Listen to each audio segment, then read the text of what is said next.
SCN news బులెటిన్ల ముందుగా headlines. Tirumala బ్రహ్మోత్సవాలు CM చంద్రబాబుకు టీటీడీ ఆహ్వానం.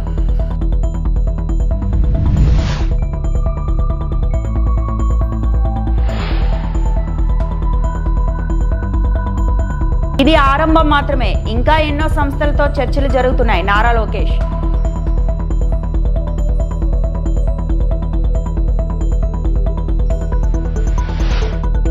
ప్రధాని మోడీకి జన్మదిన శుభాకాంక్షలు తెలిపిన పవన్ కళ్యాణ్.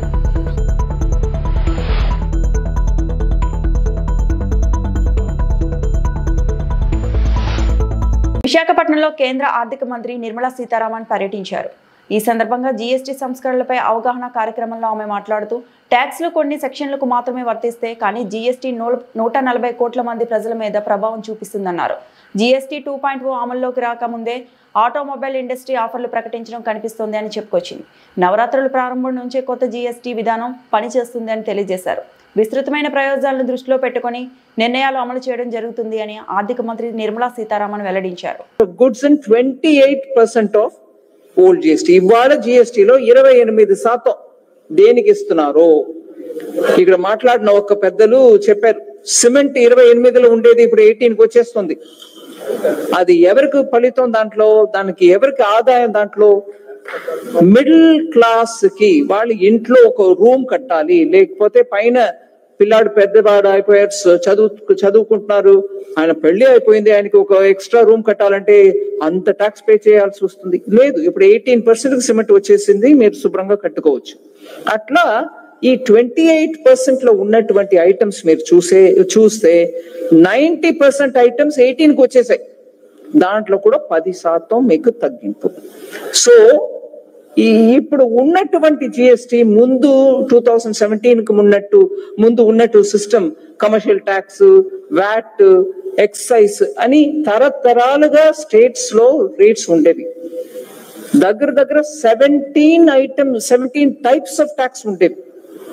దానిపైన 8 సెస్లు ఉండేవి. సో మొత్తం అన్నిటినీ కలిపి దేశవ్యాప్తంగా ఒకే రేటు, ఒకే ట్యాక్స్ 4 టైప్ ఆఫ్ రేట్స్ తీసుకొచ్చినదే జిఎస్టి. సో 2017కి ముందు ఒక్కొక్క స్టేట్ లో ఒకే సోప్, ఇక్కడ ఆంధ్రాలో కొంటే ఒక రేటు, ఒరిస్సాలో వెంటే ఇంకో రేటుగా ఉండింది. అవన్నిటినీ ఒకేసారి చేసి 2017లో జిఎస్టి లాంచ్ చేసాం. అప్పుడు మొత్తంగా మనకు ఉండే వాళ్ళు ఎంతమంది అండి? ట్యాక్స్ పేయర్స్ జిఎస్టిలో 65 lakhs. దాన్ని ఈ 8 సంవత్సరాల్లో ఎన్ని కష్టాలు వచ్చినా అందరూ స్టేట్స్ అందరూ కోఆపరేట్ చేసి ఇవాళ ఎంతమంది జిఎస్టీలు ఉన్నారు? 1.51 crores ఇంక్రీస్ అయింది. 65 లక్షలు ఇవాళ 1.51 crore. సరే, దాని నుంచి ఎంత గ్రాస్ జిఎస్టీ రిసీట్? గ్రాస్ అన్నప్పటికీ ఏపీ సీఎం చంద్రబాబును టీటీడీ చైర్మన్ బిఆర్ నాయుడు కలిశారు. శ్రీవారి సాలకట్ల బ్రహ్మోత్సవాల ఆహ్వాన పత్రికను సీఎంకు ఆయన అందజేశారు. ఈ సందర్భంగా వేద పండితులు చంద్రబాబుకు వేదాశీర్వచనం చేశారు.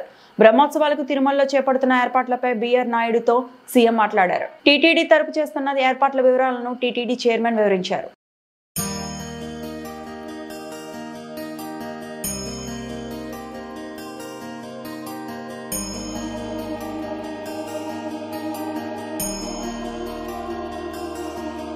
స్పీడ్ ఆఫ్ డూయింగ్ బిజినెస్ ను చేతల్లో చూపిస్తున్నామని ఏపీ మంత్రి నారా లోకేష్ అన్నారు. యూకేలో బిజినెస్ ఫోరం నిర్వహించిన కార్యక్రమంలో ఆయన పాల్గొని మాట్లాడారు. సీఎం చంద్రబాబు వల్లే 15 నెలల్లో ఏపీకి 10 లక్షల కోట్లు పెట్టుబడులు వచ్చాయన్నారు. క్వాంటమ్ వాలీ, డేటా సిటీలతో ఏపీ రూపురేఖలు మారిపోతాయన్నారు.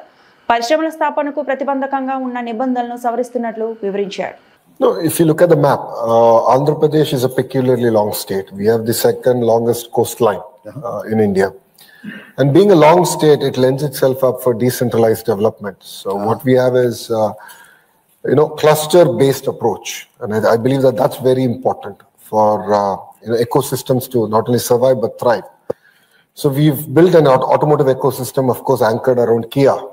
In the southern part, we have an entire ecosystem being built around drone. We have an ecosystem around renewable energy, solar, wind, pump storage projects. We have an ecosystem around electronics, semiconductors in that. And then we have an entire ecosystem around CBG, compressed biogas. The Quantum Valley, as Abhishek just shared, that's one. Aqua is another big thrust area for us as a state. Steel City, led by ArcelorMittal. We have a pharma city, medical devices city, chemical city. So we are able to build all these ecosystems because I believe in the importance of vertical and horizontal integration. Now, what do I mean by it? Now, let's take a mobile phone as an example. The chassis of a mobile phone, the casing, the glass, the camera module, the lens, the battery, the touch screen.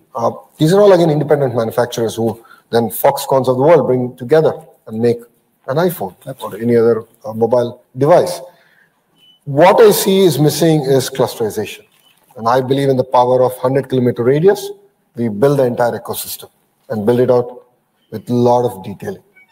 That's what we've succeeded in Andhra Pradesh. We've started on the journey. We're building it out, and that's our verticals. Now, horizontal is where education comes in, where skills come in, where testing facilities come in. So that's the only way by which we can ensure that these ecosystems thrive. And that's exactly what makes Andhra Pradesh different from the other states in India. That's where I think one of the slides Abhishek spoke about Naipunyam. Yes. Naipunyam is a very interesting experiment, if I may, which we're going to launch in October, where we're trying to match the supply and demand, where I have youngsters who are well-educated, who are searching for jobs, and then there's demand. I'm going to do the matchmaking, but we are building skill development into it, where assessment will be done, where state will guarantee that, in IT, this is the kind of level that this person is at. And then what is the skill intervention that's also required? The state is willing to do the skill intervention on your behalf. So I think Andhra Pradesh is uniquely positioned to deliver that. And we'll be one of the very first states to do it. And that's what will make us very different. అచంచలమైన క్రమశిక్షణ నిబద్ధతతో ప్రధాని నరేంద్ర మోడీ దేశానికి మార్గదర్శక శక్తిగా ఎదిగారని AP ఉప ముఖ్యమంత్రి పవన్ కళ్యాణ్ అన్నారు. ప్రధాని పుట్టినరోజు సందర్భంగా ఆయనకు పవన్ శుభాకాంక్షలు తెలిపారు. ఈ మేరకు ఆయన ఓ వీడియో విడుదల చేశారు. Namaskar. Under Modi's leadership, Bharat is on the path of becoming a Vishwa Vijeta, a world conqueror, not by force, but by the strength of his vision and the depth of his connect with people. He may not speak every Indian language, yet he motivates every Indian from Kashmir to Kanyakumari. On this very special day, I extend my heartfelt birthday wishes to our Honorable Prime Minister, Shri Narendra Modi ji. Modi ji stands today as one of the world's most powerful global leaders, not only for his decisive leadership, but also for his visionary diplomacy and unwavering commitment to shaping the world into a true global village. Vasudhaiva Kutumbakam. He transformed India's image on the global stage with unmatched diplomacy. Under his leadership, India's voice has become stronger in international forums like G20, BRICS, and the United Nations. He strengthened our national security by modernizing the military, enhancing defense preparedness, and by empowering the armed forces with a free hand during crisis, leading decisive actions like the surgical strikes and Operation Sindoor. At home, he took historic steps like abrogating Article 370, resolving the Ram Mandir issue, ending triple talaq, and honoring ordinary citizens through Padma Awards in truest spirit of democracy. Post-independence, he stands as one of the Bharat's strongest prime ministers, embodying the true spirit of nationalism by upholding the values of Constitution, preserving our culture and heritage, while driving India forward through the technology, space exploration, digitization, and the power of social media, making our nation one of the fastest advancing in the world. Through Atmanirbhar Bharat, he has sparked a self-reliance movement across manufacturing, technology, and మైదం Mahesh కుటుంబానికి BRS working president KTR ఆర్థిక సహాయం. మైదం మహేష్ కుటుంబానికి 5,50,000 రూపాయల ఆర్థిక సహాయాన్ని అందజేసిన BRS party Mulugu నియోజకవర్గ incharge బడే నాగజ్యోతి, ములుగు జిల్లా అధ్యక్షులు లక్ష్మణ్ బాబు. మైదం మహేష్ ఆత్మహత్య ముమ్మాటికి ప్రభుత్వ హత్యే. ప్రతి నెల 1వ తారీఖున జీతాలు ఇస్తామని పొంకణాలు కొట్టిన కాంగ్రెస్ ప్రభుత్వం నెలలు గడుస్తున్నా జీతాలు ఇవ్వకపోవడంతో మనోవేదనతో కార్మికులు ఆత్మహత్యలకు పాల్పడుతున్నారు. సాక్షాత్తు రాష్ట్ర ముఖ్యమంత్రి రేవంత్ రెడ్డి ప్రాతినిధ్యం వహిస్తున్న మున్సిపల్ శాఖలో ఇలాంటి ఘటనలు జరగడం దురదృష్టకరం. స్థానిక మంత్రి దనసరి అనసూయ ఉన్నతాధికారుల పర్యవేక్షణ లోపం వల్లనే ఇలాంటి ఘటనలు జరుగుతున్నాయి. చనిపోవడం, ఆత్మహత్య ప్రయత్నం చేయడం అక్కడ నుంచి మీ అందరికీ తెలిసిన విషయం. కానీ ఆ రోజు నుంచి ఈ రోజు దాకా ఆ కుటుంబానికి బీఆర్ఎస్ పార్టీ అండగా ఉంది. కేటీఆర్ గారిని కూడా సాయం చేయండి అని అడగడం, వారు స్వయంగా ఫోన్లో మాట్లాడడం, సాయం పంపిస్తామని చెప్పడం, ఈరోజు వాళ్ళ కుటుంబానికి అందరికీ కూడా ఫిక్స్డ్ డిపాజిట్ చేయడం, 5 లక్షల రూపాయలను 5.5 లక్షల రూపాయలను వాళ్ళ కుటుంబానికి ఫిక్స్డ్ డిపాజిట్ చేసి భిక్షాటన చేసి ఒక్కొక్కరికి 1,50,000, తల్లికి 1,00,000 రూపాయలు, పిల్లలకి ముగ్గురికి కూడా 1,50,000 రూపాయలు, తల్లికి 1,00,000 రూపాయలు, ఇలా 5.5 లక్షల రూపాయలు బీఆర్ఎస్ పార్టీ నుంచి కేటీఆర్ గారు పంపించినటువంటి ఫిక్స్డ్ డిపాజిట్స్ అవన్నీ కూడా ఈరోజు వారికి ఇవ్వడం జరిగింది. మీ అందరికీ తెలుసు, గతంలో ఇదే మున్సిపాలిటీ కార్మికుడు సారయ్య చనిపోయినప్పుడు కూడా ప్రభుత్వం ఎటువంటి ఇది చేయలేదు. కనీసం ఆయన మృతి పట్ల స్పందించడం కానీ, ఆ కుటుంబానికి ఏదో సాయం చేయడం కానీ చేయలేదు. ఇప్పటికీ మీరు ఆ కుటుంబ సభ్యులను అడిగినా వారు చెప్తారు ఎటువంటి సాయం అందలేదనే చెప్తారు. మరి ఈరోజు ఈ కుటుంబానికి మేము అండగా నిలబడ్డాం, ప్రభుత్వంతో కొట్లాడినాం, ధర్నా చేసినాం, భిక్షాటన చేసి ప్రభుత్వాన్ని కనువిప్పు కలిగేలా చేసినాం. మా కేటీఆర్ గారు కూడా, కేసీఆర్ నాయకత్వంలో కేటీఆర్ గారు కూడా ఈరోజు సాయం పంపించడం, ఇవన్నీ కూడా పేదల పక్షాన నిలబడుతుంది బీఆర్ఎస్ పార్టీ అనేదానికి నిదర్శనం. ఇంకా చెప్పుకుంటూ పోతే చాలా రకాలైనటువంటి సమస్యలు నియోజకవర్గంలో ఉన్నాయి. యూరియా సమస్య మీకు తెలిసిందే, ఇప్పటి వరకు రకరకాలుగా ఇది చేస్తూ ఉన్నారు. ఇది 4వ సంఘటన కూడా. మొన్న యూరియా రైతు చనిపోవడం, మందు తాగడం అని అనేది 4వది. మీడియా సోదరులందరూ నేను ఒకటే కోరుతా ఉన్నా, ప్రజల పక్షాన నిలబడదాం, వారి సమస్యలను తలెత్తి చూపించి ప్రభుత్వాన్ని డిమాండ్ చేసి ప్రజా సమస్యలను తీర్చే విధంగా ప్రతిపక్షంగా మేము, మీరు అడిగే వాళ్ళుగా మీరుగా మనమందరం కలిసి కొట్లాడదామని చెప్పేసి సందర్భంగా హైకోర్టు గ్రూప్ 1 పై తీర్పు ఇచ్చింది. దీనిపై విచారణ జరపాలని మేము కోరుతున్నాం. రేవంత్ రెడ్డి ప్లాట్లకు అమ్మి ప్లాట్లు కొన్నట్లు కాదు, ఇది ప్రభుత్వ ఉద్యోగాలు అమ్ముకున్నారనే అభియోగాలు ఉన్నాయి. విద్యార్థుల భవిష్యత్తు నాశనం చేయకుండా వాళ్ళని కోర్టుల చుట్టూ తిప్పకుండా హైకోర్టు ఇచ్చిన తీర్పును పాటించండి. ఇది రౌడీ పాలన. ఒక పక్క ఉద్యోగాలు అమ్ముకొని మరో పక్క విద్యార్థుల మీద రౌడీలా దాడి చేస్తున్నారు BRS MLC Dasoju Shravan. This is atrocity, abuse of authority. అధికారం చేతిలో ఉంటే ప్రజాపాలన అంటే, పారదర్శక పాలన అంటే కోట్ల రూపాయలు పెట్టి ఉద్యోగాలు అమ్ముకుంటారా మీరు? ఇలా ప్రెస్ మీట్లు పెట్టించినట్టున్నారు. 563 ఉద్యోగాలు 563 ఉద్యోగాలు అమ్ముకున్నారని మేము అంటలేము. ఎన్ని అమ్ముకున్నారో ఎవరికి తెలియదు. ఆల్ వీఆర్ సేయింగ్ ఇది విచారణ జరపండి అంటున్నాం. విచారణ జరపండి. అభియోగం వచ్చింది కదా, కోర్టు ఇంత పెద్ద మాట చెప్పింది కదా, విచారణ జరపాలనా లేదా? రేవంత్ రెడ్డి ఏమన్నా ప్లాట్లు కొనుక్కున్నట్టు ఇదేమన్నా? ప్రజలకు సంబంధించిన ఉద్యోగాలు, వాళ్ళంతా ఆర్డీఓలు, డిఎస్పీలు, కమర్షియల్ ట్యాక్స్ ఆఫీసర్లు, పెద్ద ఉద్యోగాల్లో కూర్చునే వాళ్ళు. ఆ పోస్టులో ఒకవేళ నిజంగానే అమ్ముడుపోయినట్టయితే సిగ్గు. The shame on democracy, same on the administration. కాబట్టి విచారణ జరపాలని చెప్పినాం. అసెంబ్లీ ప్రత్యేక సమావేశం పిలవాలా అని చెప్పినాం. హైకోర్టు తీర్పును యథాతథంగా అమలు చేయండి, పేద పిల్లలను మళ్ళా కోర్టుల చుట్టూ తిప్పొద్దు అని చెప్పినాం. అది నేరమైనట్టుగా ఇవాళ వాళ్లను కొట్టిన తీరు, అరెస్ట్ చేసిన తీరు చూస్తే ఇది ఇక చూడ్రిగా, ఈ పిల్లగాడు ఏం తప్పు చేసిండు ఇక చూడ్రి, ఏం తప్పిది ఇక చూడ్రి, ఏం తప్పిది? గొడ్డును గుంజుకపోతా అన్నారు. అదేదో గొర్రెపిల్ల అన్నట్టు. గొర్రెపిల్లని కూడా ఇట్లా గుంజుకపోవట్లేదు ఇవాళ రేపు. గొంతు మేం తీవ్రంగా ఖండిస్తా ఉన్నాం. ఇది రౌడీ పాలన. ఇది రౌడీ పాలన. This is not democratic government. ఈ రౌడీ పాలనను మేము తీవ్రంగా ఖండిస్తా ఉన్నాము. ఒక పక్కన మీరు పరీక్ష నిర్వహించరాదు, పోస్టులు అమ్ముకున్నారు అని చెప్పని వాళ్ళ పెద్ద ఎత్తున అభియోగాలు బహిర్గతం అవుతున్న తరుణంలో సిగ్గుంటే జ్యుడిషియల్ కమిషన్ ఆఫ్ ఎంక్వైరీ జరగాల. దురదృష్టం ఏంటంటే ఈ రాష్ట్రంలో నా బీజేపీ మాట్లాడు, మిగతా ప్రతిపక్షాలు ఎవరు మాట్లాడతలేరు.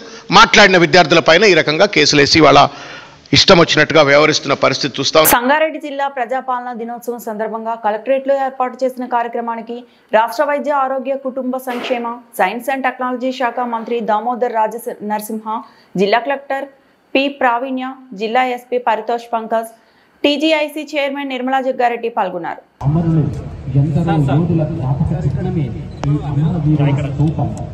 ప్రతి తెలంగాణ నడిబొడ్డులో పరిపాలనా కేంద్రంలో నేనున్నానని ధీటుగా నిలిచినటువంటి అమరవీరుల స్థానం పూజించుకుంటున్నాను. చాకలి ఐలమ్మ, దొడ్డి కుమరయ్య, షేక్ బందగి, ముగలయ్య, ఎందరో అమరవి త్యాగదనులైనటువంటి సంఘటనలను గుర్తు చేసుకుంటూ గౌరవనీయులు తెలంగాణ రాష్ట్ర వైద్య ఆరోగ్య కుటుంబ సంక్షేమ సైన్స్ అండ్ టెక్నాలజీ శాఖ మాత్యులు శ్రీ దామోదర్ రాజనరసింహ గారి ఈ కార్యక్రమానికి ఇచ్చేశారు. వారి ఒకే రోజులో మరణించారు. వారి జ్ఞాపికగా ప్రతి చోట అమరవీరుల మాన్య మంత్రివర్యులు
ప్రజలకిమ్మన్నది. 7 పాయల క్షేత్రం కూడా మనకు దగ్గరలో ఉంది. మంజీర నదీమ తల్లి ప్రాంగణంలో ఆ కవి యొక్క గానానికి అనుగుణంగా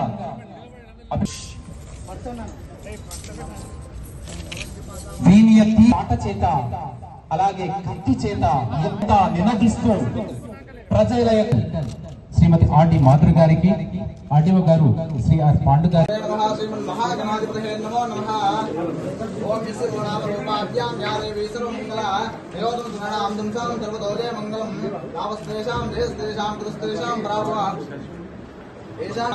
आपदाभर्तारं धातारं सर्वसंपदां लोकाभिरामं श्रीरामं भूयो नमो नमः दीपं स्थापयामि। ओम तच्चम योरा आप्रीमहे गातुं विघ्नाय गातुं विघ्नपते दैवीं शस्त्रस्तः शस्त्रमांसेभ्यः ओर्तं दिशाद्वेषं शन्नो सुधिपते युद्धस्पते ओम शान्ति।